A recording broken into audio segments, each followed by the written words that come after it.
సముద్రము చాలా లోతైనదిగా కూడా ఇక్కడ కనిపిస్తాం. దాని విస్తారత కొలవలేనిదిగా.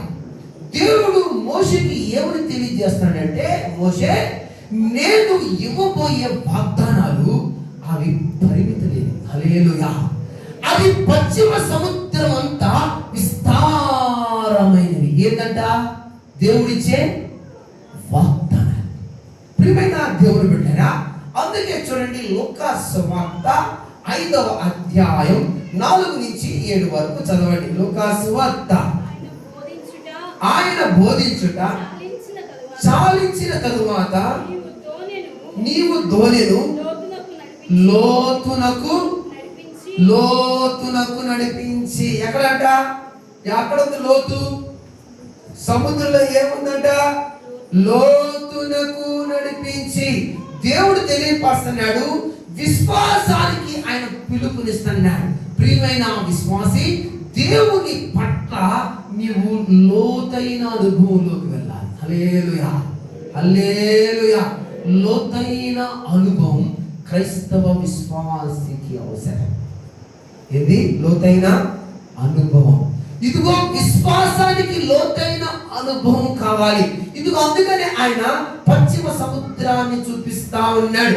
లోతైన అనుభవంలోకి నువ్వు నడిపించబడితే ఇదిగో నీకు దేవుడు విస్తారమైన కృపలు ఇస్తాడు. లోతైన అనుభవంలోకి నావు నడిపించబడిన ఏం జరిగిందమ్మా? లోతునకు నడిపించి చేపలు పట్టుటకు వలలు వేయండి. ఎక్కడంట? ఎక్కడ వేయాలంట వలలు? లోతులో వేయాలి. లోతులో ఏముంటాయంట? చేపలు ఉంటాయి. ఇదిగో ఈ పశ్చిమ సముద్రాన్ని దేవుడు ఎందుకు మోషేకు చూపిస్తున్నాడంటే, ఇది లోతైనది, గుర్తు పెట్టుకో. నువ్వు కూడా లోతులోకి ప్రవేశింపాలి. ఎక్కడ? లోతులోకి నువ్వు ప్రవేశించబడాలి. నీ భక్తి లోతులో ఉండాలని దేవుడు తెలియజేస్తున్నాడు. మోషే, నీ భక్తి లోతులో ఉండాలి. పశ్చిమ సముద్రం దాన్ని వెడల్పుని, దాని పొడుగుని, దాని లోతుని ఎవరైనా కొలవగలరా? అసాధ్యం. నా వాగ్దానాలు, నేను ఇవ్వబోతున్న ఆశీర్వాదాలు అంతగా ఉంటాయి అని తెలియపరుస్తున్నాడు. ఎవరికి? తదుపరి ఆయన ఏ దేశాన్ని చూపిస్తున్నాడు చెప్పండి? పశ్చిమ దేశాన్ని చూపించాడు. తర్వాత యూదా దేశం. ఏంటంట? యూదా దేశానికి వచ్చాడు. ఏంది యూదా అంటే? యూదా అంటే ఏంది? యూదా అంటే? యూదా అంటే స్తుతి. ఏంది యూదా అంటే? స్తుతి. ఆదికాండం 29వ అధ్యాయం 35వ వచనం చదవండి. ఆదికాండం. లేయా మరలా గర్భవతి అయి కుమారుని కని ఈసారి యెహోవాను స్తుతించెదను అనుకొని యూదా అని. యూదా అంటే స్తుతించే చోటు, దేవుని సన్నిధి, విజయాన్ని పొందుకునే ప్రదేశం. ఇదిగో యేసుక్రీస్తు వారు కూడా యూదా గోత్రం నుంచి వచ్చారు. ప్రకటన గ్రంథం 5వ అధ్యాయం 5వ వచనంలో రాయబడి ఉంటుంది. ఇదిగో అయితే యూదా అంటే ఏంటంట? స్తుతి. స్తుతి అంటే స్తుతి ఎట్లా చేస్తాం? దేవునికి ఏ రూపాల్లో స్తుతి అందిస్తాం? ప్రార్థన ద్వారా. ఇంకా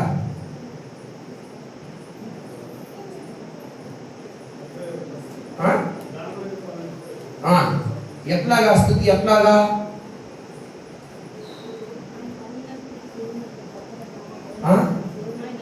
పాటలు పాడడం ద్వారా ఉండదా? దేవుని స్తుతించరా? పాటలు పాడడం ద్వారా దేవుణ్ణి స్తుతించడం, ప్రార్థించడం ద్వారా, ఆయన ఘనపరచడం ద్వారా. ప్రియమైన దేవుడు కదా, ఇదిగో మోషేకు దేవుడు యూదా ప్రదేశాన్ని ఎందుకు చూపిస్తున్నాడు తెలుసా? ఇదిగో నా ప్రజలు నన్ను స్తుతించాలి. ఏం చేయాలి? నన్ను స్తుతించాలి. అందుకే చూడండి, 2వ దినవృత్తాంతములు 20 అధ్యాయం 21 వచ్చింది. 2 దినవృత్తాంతములు 20 వచ్చింది. మరియు అతడు జనులను హెచ్చరిక చేసిన తర్వాత యెహోవాను స్తుతించుటకు గాయకులను ఏర్పరిచి వారు పరిశుద్ధ అలంకారములు ధరించి సైన్యములకు ముందర నడుచుచు యెహోవా కృప నిరంతరము ఉండును, ఆయన స్తుతించుడి, ఆయన స్తోత్రాలు చేయుటకు వారిని నియమించెను. ఎవరైనా నియమించింది? ఎవరమ్మా నియమించింది? ఎవరు నియమించారు ఇది? చదువుమాడా యెహోషాపాతే. యెహోషాపాతు సైన్యానికి ముందు ఎవరు పెట్టాడంట? ఇప్పుడు నేను చెప్తా ఈ మాట. సైన్యం వస్తుంది, సైన్యానికి వీళ్ళు కూడా కత్తులు తీసుకొని దావులు తీసుకొని బయలుదేరిపోవాలా. ఈయన ఏం పెట్టాడంటే ముందు ఎవరు పెట్టాడంట? ఈ గాయకులు ఏం చేస్తారు? దేవుని స్తుతిస్తే యుద్ధాలు గెలుస్తారు. హల్లెలూయా, హల్లెలూయా. నీ అంతట నువ్వు పోరాడితే యుద్ధం గెలవు. నా దగ్గర డాల్ ఉందిలే, నా దగ్గర ఖడ్గం ఉందిలే, ఇదిగో నా దగ్గర బలం ఉందిలే, నా దగ్గర డబ్బు ఉందిలే కుదరదు. నువ్వు నీ శత్రువుని ఎదిరించాలంటే ముందు ఎవరు పెట్టాలా? దేవుణ్ణి పెట్టాలి. ఇదిగో మోషేకు దేవుడు చెప్పేది ఇదే. మోషే, ఇదిగో యూదా దేశం ఏంటంటే ఇది స్తుతికి నిదర్శనంగా కనిపిస్తా ఉంది. మీరు జయించాలంటే, రాబోతున్న దినాల్లో శ్రమను జయించాలంటే, రాబోతున్న దినాల్లో ఇదిగో మీరు గొప్ప గొప్ప గోడలు కూర్చాలంటే మీకు ఏముండాలా? స్తుతి ఉండాలి. ఏముండాలమ్మా? స్తుతి ఉండాలి. ఇదిగో పౌలు శీలలు చెరసాల్లో ఉన్నారు. స్తుతిస్తే ఏమైపోయినాయి? చెరసాలు తెగిపోయినాయి, ఊడిపోయినాయి. స్తుతిలో అంత యొక్క బలం ఉంది. నీ ఖడ్గంలో లేని బలం స్తుతిలో ఉంది. హల్లెలూయా. నీ డబ్బులో లేని బలం, నీ పలుకుబడిలో లేని బలం, ఇదిగో నీకున్న ఇదిగో గుర్రాలు బట్టు రథాలు బట్టు నేను అతిశయించను, యెహోవా నామమును బట్టి నేను అతిశయిస్తానని చెప్పింది ఎవరు? దావీదు అంటున్నాడు ఈ మాటని, యెహోవాను బట్టి మాత్రమే చేస్తా. స్తుతిలో బలం. అందుకనే మోషేకు దేవుడు ఏం చూపిస్తున్నాడు? యూదా దేశాన్ని చూపిస్తున్నాడు. ఇదిగో అక్కడి నుంచి కొంచెం ముందుకు వస్తున్నాడు. ముందుకు వచ్చిన తర్వాత దక్షిణ దేశం కనిపిస్తా ఉంది. ఏ దేశం అంట? ఏంటి దక్షిణ దేశం అంటే? ఎందుకు దేవుడు దక్షిణ దేశాన్ని చూపిస్తున్నాడంటే ఇది సిద్ధతకు, సంసిద్ధతకు, క్రైస్తవ జీవితం సిద్ధపడుటకు నిదర్శనంగా ఇది కనిపిస్తా ఉంది. ఇదిగో దీంట్లో దాగిన ఆశీర్వాదాలు ఉన్నాయి. ఇది ఆత్మీయమైన ఎండిన కాలానికి, ప్రార్థన పరీక్షకు, సహన శిక్షణకు సూచనగా ఈ దక్షిణ దేశం కనిపిస్తా ఉంది. ఇక్కడ దేవుడు మనిషిని సిద్ధం చేస్తున్నాడు. 1 రాజులు 17వ అధ్యాయం 18వ వచనం.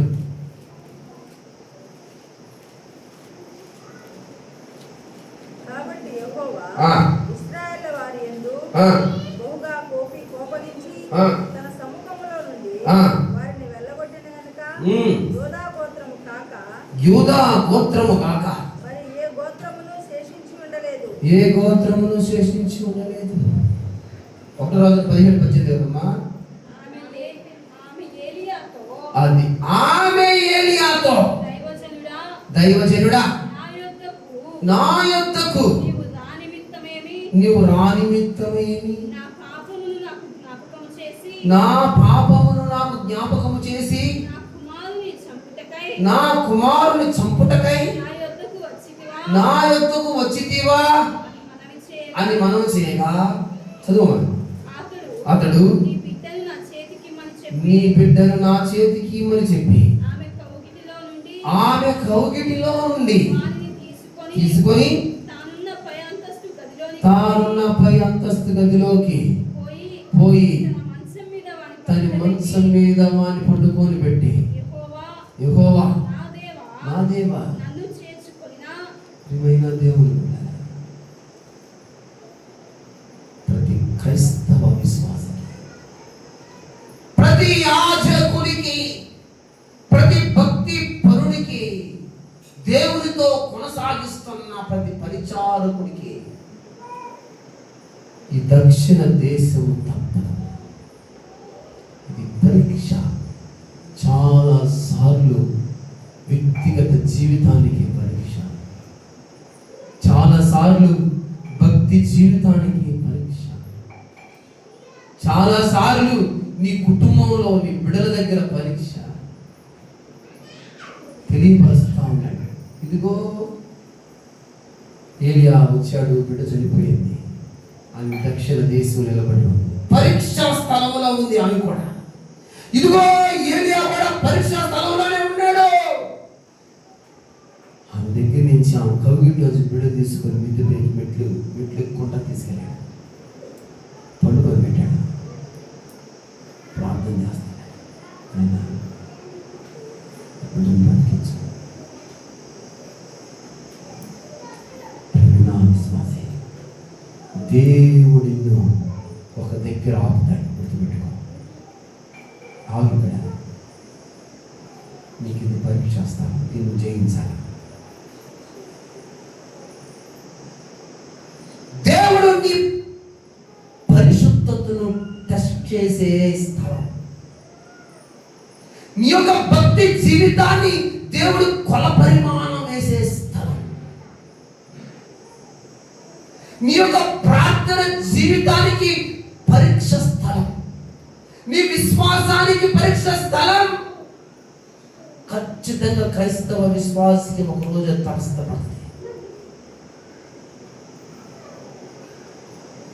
నేను మొన్న శుక్రవారం కూడా చెప్పాను, దేవునికి పరిశుద్ధతలో 100% ఉండాలి.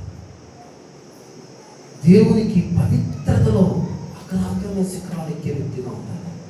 నేను విశ్వాసంగా ఉంటానంటే కుదరదు. నేనేదో వచ్చి పాటలు పాడతాను, నేనేదో వచ్చి వాక్యం చెప్తాను, నేనేదో ప్రార్థన చేస్తానంటే కుదరదు. దేవునికి ఇదిగో నువ్వు పరీక్ష స్థలంలో దేవుడు నేను తీసుకోపోయినప్పుడు నువ్వు నిలబడే స్థితిలో ఉండాలి.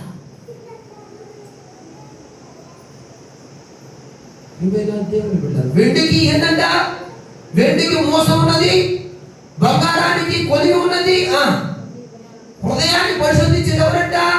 యెహోవాయే. ఇదిగో ఆయన నిన్ను పరీక్ష స్థలానికి తీసుకొని వస్తుంటే, అమ్మ నా సాయి, ఆయన నిన్ను పరీక్షా స్థలానికి తీసుకొని వస్తుంటే నువ్వు ఒక్కడే ఉంటా అనుకుంటున్నావా? నో, నువ్వు ఒక్కదాని ఉండాలా. ఇప్పుడు కొలువులో పెట్టి వెండిని కొలువులో కాల్చి అతను వెండి ఒక్కటే ఉంటుందే, కొలువైన కూడా ఉంటాడా ఉండమ్మా? బంగారాన్ని పెట్టి ఇదిగో బంగారాన్ని కొలువులో కాలుస్తా ఉంటే బంగారం ఒకటే ఉంటుందే, కొలువైన ఉంటాడా? ఇదిగో నేను పరీక్ష స్థలంలో పెట్టి నేను పరీక్షిస్తున్న దేవుడికి నువ్వు అక్కడే ఉంటావు అని పక్కన ఉంటాడా? ఎందుకు నేను మౌనంగా ఉంటాడు? ఆయన నువ్వు శ్రమలు పడతా ఉంటే ఎందుకు మౌనంగా ఉంటాడు? ఇదిగో నువ్వు అనేకమైన వేదనలో ఉంటా నువ్వు ముందుకు సాగిపోతా ఉంటే ఎందుకు మౌనంగా ఉంటాడు? నీకు ఎందుకు ఇటువంటి అన్ని అనుమతిస్తున్నాడు? దేవుడు లేడు అనుకుంటున్నావు? నో, ఆయన పక్కనే ఉన్నాడు. నేను ఒక మాట చెప్పనా, వెండిని కొలుగులో వేసి కాలుస్తాడు. ఆయన పక్కన ఒక చిన్న చెంచాలా ఉంటుంది, దానిపైన కాలుస్తుంటే బూడిద వస్తుంది. ఎలాగా? ఆ పైన తీరంతా తీసి పక్కనేస్తాం, పైన తీరంతా తీసి పక్కనేస్తాం. అది కాలుతా ఉంటుంది, వెండి కాలుతా ఉంటుంది. మరి తీసి ఏం చేస్తున్నాడు? దాన్ని ఎప్పుడు నాణ్యమైనదిగా గుర్తిస్తాడు తెలుసా? కొలిమి యొక్క ముఖము దానిలో కనపడాలి. దేంట్లో కనపడాలా? కాలుస్తున్న వెండి ఉందే, ఆ వెండిలో ఆ గూడెంతో పోయిన తర్వాత అన్నిటి తెగులు వస్తుంది. ముఖం కనపడలేకపోతే ఇంగలి తీస్తా ఉంటాడు. ముఖం కనపడిందా? చాలా రైట్, ఇది కరెక్ట్గా ఉంది, ఇది అవసరం లేదు, ఇది ఉపయోగపడింది, ఇది వస్తువులు దీంతో జీవితం ఉపయోగించుకోవచ్చు. నాణ్యమైన వస్తువులకి, అలంకరణ చేసుకునే వస్తువులకి ఈ వెండి ఉపయోగపడద్ది అని అప్పుడు దాన్ని ఎంచుతాడు. క్రైస్తవుని పరీక్ష జీవితం కూడా నీ జీవితంలో యేసయ్య కనపడే దాకా నీకు పరీక్షలే, గుర్తుపెట్టుకోవాలి.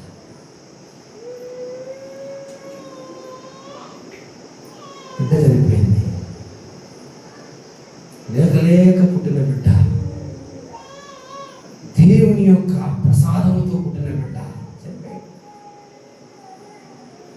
అంటామండి, ఏమంటా చదువు, ఏమంటున్నామా చదువు. 1 రాజులు 17:18 ఆమె ఏలియాతో, దైవజనుడా నా యొద్దకు నీవు రా నిమిత్తమేమి, నేను చేసిన పాపాన్ని నాకు జ్ఞాపకం చేయడానికా, నా కుమారుని చంపడానికా నా యొద్దకు వచ్చావా నువ్వు? ఎటువంటి పరీక్షలో ఉందామే? ఇదిగో ఆ మాటలు అంటున్న భక్తుడైనటువంటి ప్రవక్త అయినటువంటి ఏలియా ఎటువంటి పరీక్షలో ఉన్నాడు ఆయన? పియమ్మ ఆమె కౌగిట్లో తీసుకొని అట్లా హత్తుకొని మెట్లు ఎక్కుంటూ అక్కడే వెళ్ళిపోయాడు, రూమ్లో పడుకొని పెట్టాడు. ఇప్పుడు ఏలియాకి పరీక్ష,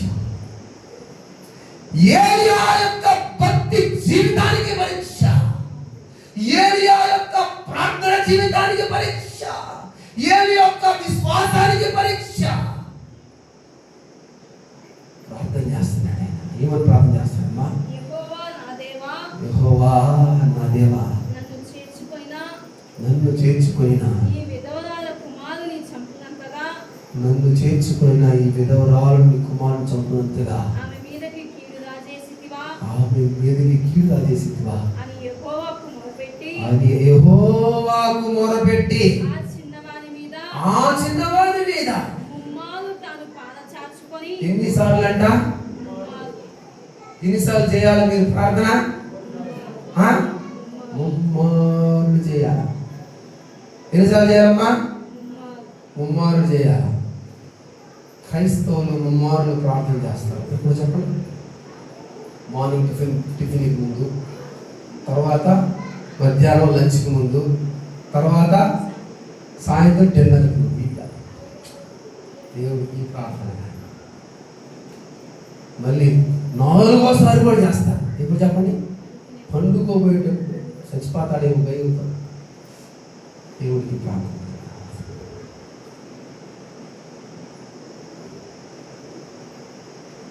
ఏలియా ప్రార్థనలో చాలా గొప్ప విషయాలు ఉన్నాయి.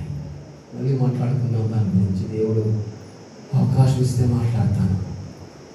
ఏమంటున్నాడమ్మా? చదువమ్మా.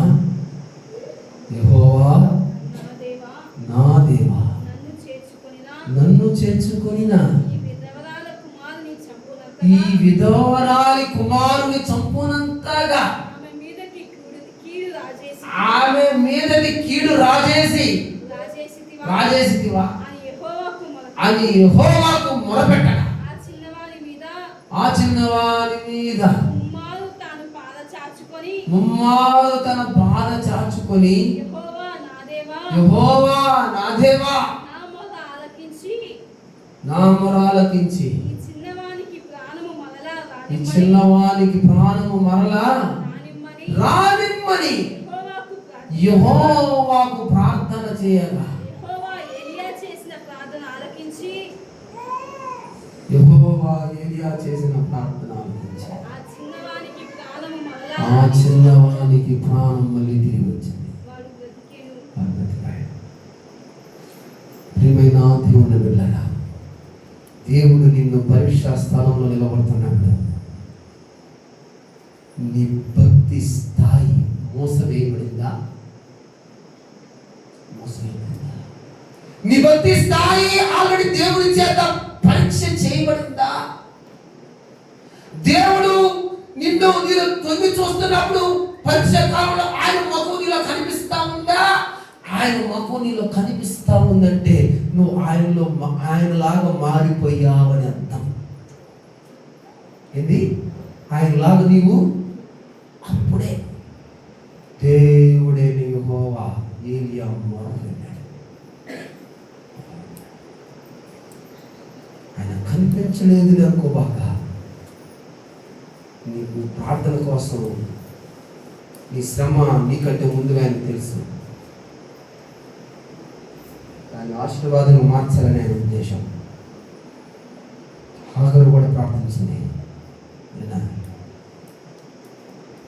నన్ను కట్టుకున్న భర్త మొత్తం సర్ది,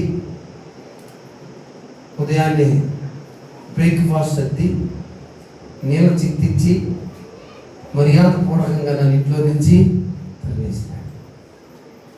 నా యజమానురాలకు వద్దు పోంది. ఒక్కదాన్నే షీలోకు, ఒక్కదాన్నే బెర్షబ అరణ్యంలో నిలబడాలి. ఎవరు? ఒక్కటే ఎవరు లేదు. తన బిడ్డలు పొదల్లో అడగట్టి కూర్చొని ఎడారిలో ఏడుస్తా ఉంది. ఆకాశం నుంచి పిల్లవాడి మరణమే అన్నది దేవుడి తోత ఈ భూమి మీద పడబడింది. ఆగే పరీక్ష స్థలంలో ఉన్నావు కదా, నీ మర విన్నాడు ఆయన. కుమారుడు మర విన్నాడు. మోషేకు దేవుడు ఎందుకు ఈ దక్షిణ ప్రదేశాన్ని, ఈ దక్షిణ దేశాన్ని చూపిస్తున్నాడంటే, క్రైస్తవ విశ్వాసికి మోషే ఖచ్చితంగా పరీక్ష తప్పదు. మోషే 10th క్లాస్ మార్కులు ఎంతమ్మా? 10th క్లాస్ మార్కులు జీవితాన్ని ఏమైనా మారుస్తాయా? మీరు చెప్పండి. 10th క్లాస్ ఫెయిల్ అయిన కూడా కలెక్టర్ అయిన ఉండరు లేదా? 10th క్లాస్ మార్కులకే పరీక్ష, లేకపోతే ఏమైపోతాడు? ఫెయిల్ అయిపోతాడు 10th క్లాస్ పరీక్షకి. ఈ లోకంలో మహా బతికితే 60-70 సంవత్సరాలు. నువ్వు ఎంత పెద్ద ఉద్యోగం చేసినా 60 సంవత్సరాల, ఈ మధ్య 62 సంవత్సరాలు పెంచారనుకుంటారు కదా. 62 కదయా? 62 సంవత్సరాలు రిటైర్డ్ అయిపోవాల్సిందే. ఈ రిటైర్డ్ అయ్యే ఉద్యోగాలకు ఏంది? పరీక్ష లేదా? ఉంది. రిటైర్డ్ అయ్యే ఉద్యోగాలు కూడా పరీక్ష. ప్రైవేట్ జాబులు కూడా ఇంటర్వ్యూలు. పరలోక రాజ్యాన్ని నేను తీసుకోవడానికి ఇంటర్వ్యూ ఉండదా? పరీక్ష ఉండదా? ఉండదమ్మా. అక్కడ పరీక్ష చెప్పండివా? చెప్పనా? పరిశుద్ధత పరీక్ష. ఏ పరీక్ష? ఒక దూత వచ్చి యేసయ్యను ఇలా అడిగిందట, యేసయ్యా, ఈ బెరక ప్రార్థనా మందిరంలో ఎవరు పరిశుద్ధులుగా ఉన్నారు అంటే యేసయ్య ఇలా చెప్పాలి. ఒకరు తక్కువ ఒకరు ఎక్కువ అని లేదు, అందరూ నాకు ఒకే రకంగా కనిపిస్తున్నారే.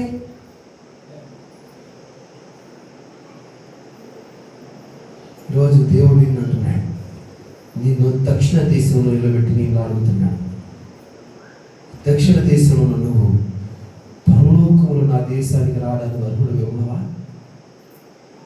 ఉంటే నీలో నన్ను చూసుకోవాలనుకుంటున్నాను, నీలో నేను కనపడాలని ఆశపడుతున్నాను.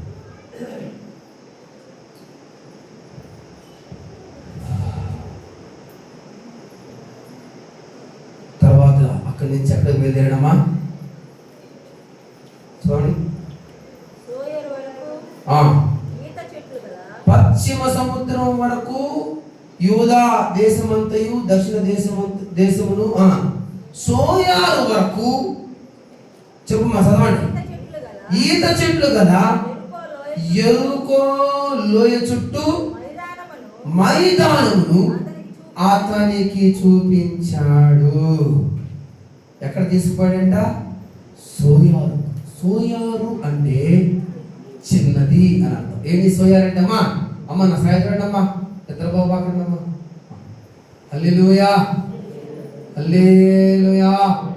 సోయారు అంటే ఏంటంట? చిన్నది. ఈ సోయార్కి, ఈ చిన్న ప్రదేశానికి వెళ్ళి ఒక ఆయన రక్షపడ్డాడు. ఎవరు చెప్పాలి? టక్కనంట, టక్క చెప్పాలి. ఏసేపెట్లయితే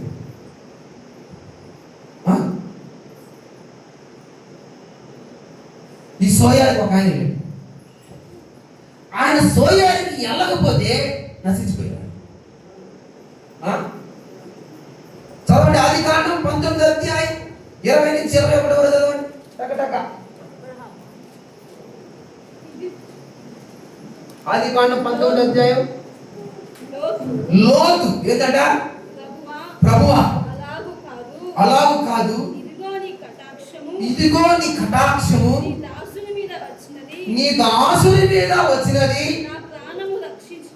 నా ప్రాణం రక్షించటం వలన నీవు నా ఎడల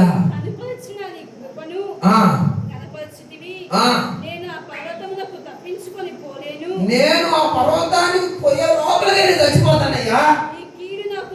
ఈ కీడు నాకు సంభవించకుండా చచ్చిపోదునేమో. ఇదిగో పారిపోటకు ఈ ఊరు సమీపం ఏముందంట? ఈ ఊరు సమీపంలో ఉన్నది, అది చిన్నది. నన్ను అక్కడికి తప్పించుకొని పోనిమ్ము. అది చిన్నది కదా, నేను బ్రతుకుదును చెప్పినప్పుడు ఆయన ఇదిగో నీవు చెప్పిన ఈ ఊరు నాశనం చేయను.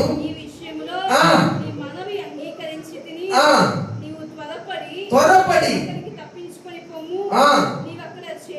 నీవక్కడ చేరు వరకు నేను ఏమీ చేయలేను అని అందుచేత ఆ ఊరికి ఏడపడంటే ఎప్పుడైనా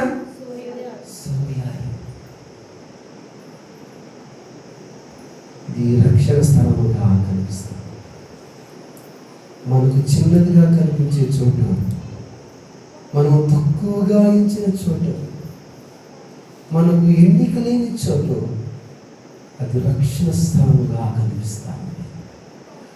ఇదిగో ఈ కొమ్మి ప్రాంతంలో, ఇదిగో ఈ స్థలము ప్రజలకి చిన్నదిగా కనిపించు. ఈ కొమ్మి ప్రాంతంలో ఇదిగో ఈ మందిరము ఇది చిన్నదిలే, అక్కడికి పోయేది ఏందిలే, మాకు దేవుళ్ళు ఉన్నారు, దేవతలు ఉన్నారు, మేము అక్కడికి పోతే అంత పోకపోతే మాకంతా మేము ఆడ పాము అనుకునే ప్రజలు కూడా ఉన్నారు. ఇది చిన్నదిగా కనిపించచ్చు కదా. లోతు ఎప్పుడైతే సోయారుకి వెళ్ళాడో ఏమయ్యాడట? రక్షణ పొందాడు. ఇప్పుడు నేనంట సోయారులో మీరున్నంత వరకు మీకు ఏంటంట? రక్షణ.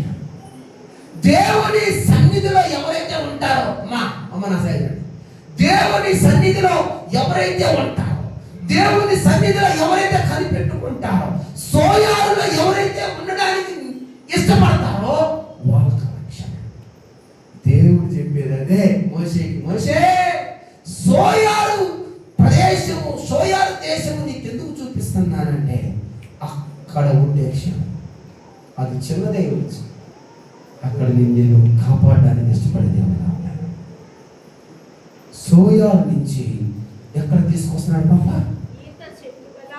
ఈత చెట్లు గల, ఎక్కడ తీసుకొస్తున్నాడమ్మా? ఈత చెట్లు గల ఎరుకో లోయ. ఎరుకో అంటే ఎడారి ప్రాంతానికి సంబంధించింది. దగ్గరగా ఉన్న అక్కడ ఏమున్నాయంట? ఎరుకోలో ఈత చెట్లు పుష్కలంగా ఉన్నాయి. ఎరుకో ప్రాంతం అంతా ఎడారి ప్రాంతం. ఏంది? ఎడారి ప్రాంతం. ఎడారి ప్రాంతంలో ఏమైనా వస్తాయా? నేను చెప్పాలా? అయితే ఏమని అంటే ఎడారి ప్రాంతంలో చెప్పాలా? ఈత చెట్లు ఉన్నాయంట. ఎండిన ప్రదేశంలో జీవం ఉంది. ఏముంది ఎండిన ప్రదేశంలో? దేవుడు ఎండిన జీవితాలను కూడా జీవింపచేస్తాను అంటాడు. ఎండిపోయిన మన జీవితాలను చిగురింప చేయడానికే యేసుక్రీస్తు వారు వచ్చారు. ఎండిపోయిన మన బ్రతుకులను ఇదిగో ఎరుకో లాంటి ఎడారి ప్రాంతంలో, ఇదిగో చుక్క కూడా నీరు లేని ప్రదేశంలో, ఎడారిగా ఉన్న ప్రదేశంలో అక్కడ ఏం కనిపిస్తుందంట? ఈత చెట్లు కనిపిస్తున్నాయి. ఈత చెట్లు కనిపిస్తున్నాయి అంటే కింద ఏముందని? జీవం ఉందండి. ఏముందని? నీరు ఉంది. ఏముంది? ఎడారిలో నీరు ఉంది. ఇదిగో నేను చెప్తున్నా, ఒకవేళ నీ జీవితం ఎడారిగా మారిపోయినా నీ జీవితాన్ని చిగురింప చేయగలిగిన వాడు ఎవరు? దేవుడే. యెషయా 30వ అధ్యాయం 1వ వచనం చదువుతారా? అరణ్యమును ఆ. ఎండిన భూమియు సంతోషించును. ఆ. అడవి ఉల్లసించి ఎండిన భూమి సంతోషించును, అడవి ఉల్లసించి కస్తూరి పుష్పము వలె కస్తూరి పుష్పము వలె పూయును. పోయిన. ఎడారి జీవితాలను చిగురింపజేసే దేవుడు ఆయన. అమ్మా ఇదిగో నేను ఒక మాట చెప్పనా, మీకు ఒక మాట చెప్పనా. ఇదిగో గత పోయిన వారం కూడా దీన్ని దేవుడు కొనసాగిస్తున్నాడు, ఈ వారం కూడా దేవుడు కొనసాగిస్తున్నాడు. ఇదిగో నేను మీకు అద్భుతమైన మాట చెప్పనా. మోషే మోయాబు మైదానం నుండి ఎరుకో నుండి పిస్కా కొండ నుండి నెబోసుకు ఎక్కాడు. ఆడికి ఎక్కింది మోషే. అక్కడి నుంచి దేవుడు దాను వరకు గిలాదు దేశమంతయు, నఫ్తాలి దేశమంతయు, ఎఫ్రాయిము మనుషుల దేశమును, పశ్చిమ సముద్రమును, యూదా దేశమంతయు, దక్షిణ దేశమును, సోయారు వరకు ఈత చెట్లు గల ఎరుకో లోయ చుట్టూ మైదానము అతనికి చూపించాడు. ఇదిగో అక్కడ దాకా చూపించాడు. కానీ దేవుడు మోషేని అక్కడ పంపించాడు. నువ్వు చూడవే ఇది, నువ్వు చూడవే, నువ్వు ఇక్కడి నుంచి ముందడు వెళ్ళాలి. చాలా బాధ కదా, చాలా బాధ కదా. 40 సంవత్సరాలు ఇజ్రాయేలు ప్రజలు నడిపిస్తే దేవుడు ఈ ప్రదేశాలన్నిటిని చూపించాడు. నువ్వు శిఖరం మీద నుంచి నిలబడి ఇదిగో ఈ దేశం అన్ని దేశాలను చూపించాడు. కానీ అడుగు పెట్టించాడా? మీరు చెప్పాలి. అడుగు పెట్టించాడు ఆయన? పెట్టినా. ఎందుకు పెట్టిందంటావు? సంఖ్యాకాండం 8వ అధ్యాయం 11వ వచనం చదవండి. సంఖ్యాకాండం 20వ అధ్యాయం, సంఖ్యాకాండం 20వ అధ్యాయం 8 నుంచి 11. నీ కర్రను తీసుకొని నీవును నీ సహోదరుడైన, ఎవరు సహోదరుడు? అహరోను. సమాజాన్ని అంతా పోగు చేయి. సమాజం అంతా పోగు చేయాలంటే ఎంతమంది? లక్షల కాదు బలం.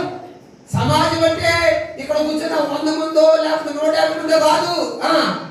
లక్షల కాలు బలాన్ని పోగు చేయి. అందరిని పోగు చేశాడు. చేసిన తర్వాత వారి కన్నుల ఎదుట ఆ బండతో ఏమన్నాడు? బండతో మాట్లాడు అన్నాడు. ఏమన్నాడమ్మా? బండతో సమాజాన్ని అంతా సమకూర్చు. ఈ కర్ర పట్టుకో. ఏ కర్ర? అమ్మా నా సైడ్ ఇదిగో అహరోను కర్రను పట్టుకొని నువ్వు మీ తమ్ముడు ఆ బండ దగ్గరికి వెళ్ళి ఏమన్నాడంట? ఆ బండతో నీవు మాట్లాడు అన్నాడు. ఏం చేశాడు మోషే? అది నీకు నీళ్ళొచ్చును, నీవు వారి కొరకు నీళ్లను బండలో నుండి రప్పించి సమాజమునకు వారి పశువులకు త్రాగుటకిమ్ము. యెహోవా అతనికి ఆజ్ఞాపించినట్లు మోషే ఆయన సన్నిధి నుండి ఆ కర్రను తీసుకొని పోయి మోషే అహరోనును ఆ బండ ఎదుట సమాజాన్ని పోగు చేసి సమాజాన్ని పోగు చేసి అతడు వారితో ఏంటంట? ద్రోహులారా వినండి, మేము బండలో నుండి మేము మీకు ఈ బండలో నుంచి నీళ్లు రప్పింపవలెనా నిన్ను. మోషే తన చెయ్యెత్తి ఎన్ని మార్లు అంట?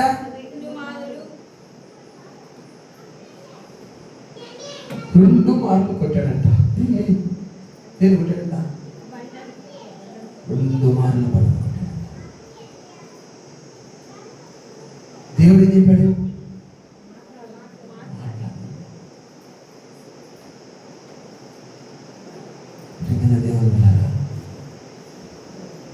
దేవుని బిడ్డల్ని ఎవరైనా తిడితే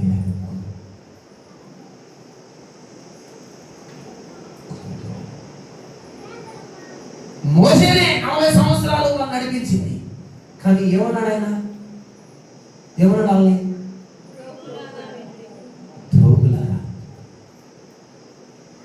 రెండోది, మూడోది ఏమన్నాడు?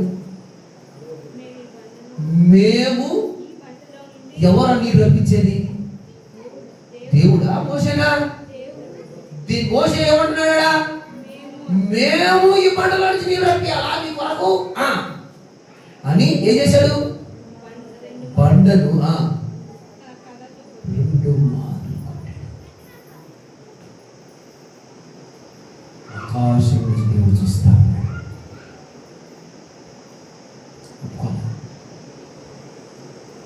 నేను చెప్పింది మాట్లాడమంటే నా ప్రజలను తిట్టడానికి నువ్వు ఎవరు? అప్పటికాలు బయట అరస్తున్నారు చూడు.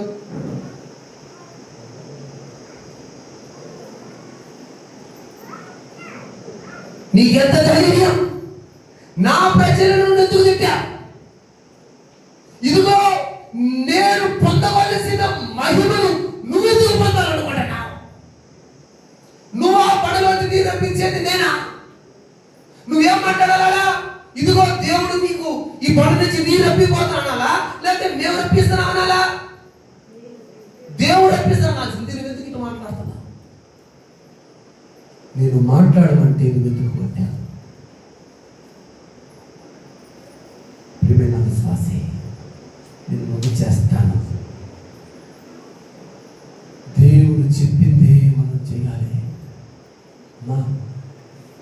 దేవునికి వ్యతిరేకంగా ఏది చేయడానికి లేదు. దేవుడు ఒప్పుకోడయ్యా, దేవుడు ఒప్పుకోడు.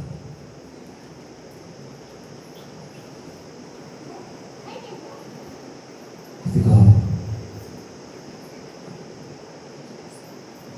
ఆయన మదిలో గుర్తే ఉంది ఈ మాట. నువ్వు ద్రోగులారా అన్నావు.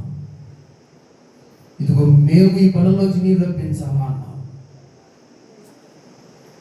బండతో మాట్లాడమంటే కొట్టావు. నువ్వు ఈ ప్రదేశాల్లో చూడటం వరకే. నువ్వు దీంట్లో అడుగు పెట్టడానికి ఆగిపోయి నా దేవ జనామా, సమయం అయిపోతుంది. దేవుడు చాలా విషయాలు బోధించాడు. నడువంతా నొప్పి కింద కూర్చొని రాసుకొని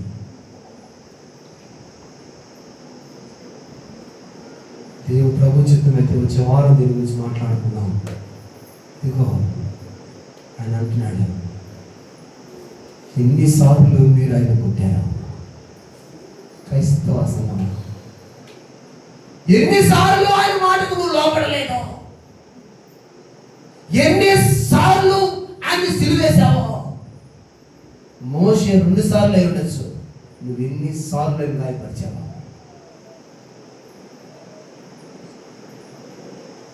అయినా కూడా నేను ప్రేమిస్తున్నాడు. అయినా కూడా నువ్వు అంటే ఆయనకు చాలా ఇష్టం. నేను ఇష్టపడుతున్నాడు ఆయన. ఎందుకు తెలుసా? కేవలం ఆయన ప్రియ కుమారుడు యేసు క్రీస్తు నీ కోసం నా కోసం కాల్సిన రక్తాన్ని బట్టి, నిన్ను నన్ను ఆయన రక్తం ద్వారా కొన్నాడు కనుక, నువ్వు ఆయన రక్తం చేత కొనబడేవాడు కనుక నిన్ను క్షమిస్తూనే ఉన్నాడు, నిన్ను ప్రేమిస్తూనే ఉన్నాడు. నువ్వు ఆయన కొడుతున్నా, నువ్వు ఆయన బాధపడుతున్నా, నీ ద్వారా ఆయన నామం అపకీర్తి చెందుతా ఉన్నా. నువ్వంటే ఆయన గమితమైన ఇష్టం తెలుసా? నువ్వు నీ సొత్తు కానీ ఆయన స్వరూపం ద్వారా కొనబడదాన్ని. ఆయన శరీరంలో ఒక అవయవంగా మార్చబడిన దాన్ని, మార్చబడిన వాడు. ఇదిగో నీకు బాధ కలిగితే ఆయన బాధపడుతున్నాడు. నిన్ను ఆయన దోషిగా ఆయన న్యాయ సింహాసనం ముందు నేను చూడాలనుకోవటంలే. పరిశుద్ధ అలంకరణ ధరించుకొని పరిశుద్ధమైన స్త్రీగా, కలంకములైన కన్యకగా, వధువైన కన్యకగా ఇదిగో ఆయనని వివాహం చేసుకోవడానికి వస్తున్నాడు. నేను సంపూర్ణతలోకి తీసుకురావడమే ఆయన ఉద్దేశం. ఆయన అన్నాడు, మోషే నెబో శిఖరం దగ్గర ఆగిపో. ఏం ప్రభా, ఎందుకని ప్రభా 40 సంవత్సరాలు పిల్లల్ని ఇదిగో నీ ఆత్మచేత నడిపించానే, ఇదో పొరపాటు. నో మోషే, నువ్వు ఇంకా అడుగు పెట్టబడదు. నువ్వు అక్కడ ప్రవేశించడానికి అర్హత లేదు. నువ్వు ఇక్కడే ఆగిపో.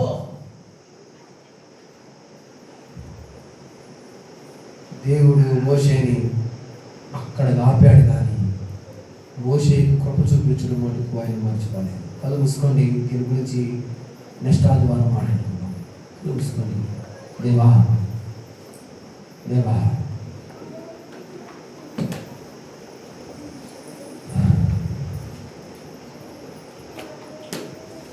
నువ్వు చెప్పిన మాట మేము వింటాం.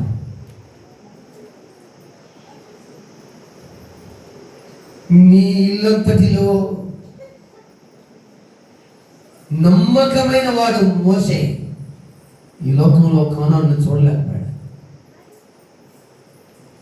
ఇదిగో మేము ఎందుకు పనికిరాని వాళ్ళం, ఎందుకు చలని వాళ్ళం, ఎందుకు ఉపయోగం లేని వాళ్ళం, మమ్మల్ని అయితే ఆ పరమకానానికి తీసుకోవడానికి ఇష్టపడుతున్నాం. నువ్వు మా పేరు చూపించిన ప్రేమ అపారమైనది నైనా, కొలత కాన్నది నైనా, అది అవతులు దాటిపోయింది నైనా.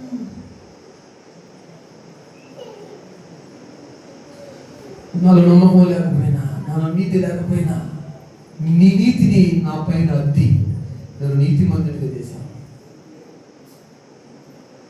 దేవుని దగ్గర మీ పాపము ఒప్పుకోను, మౌనముగా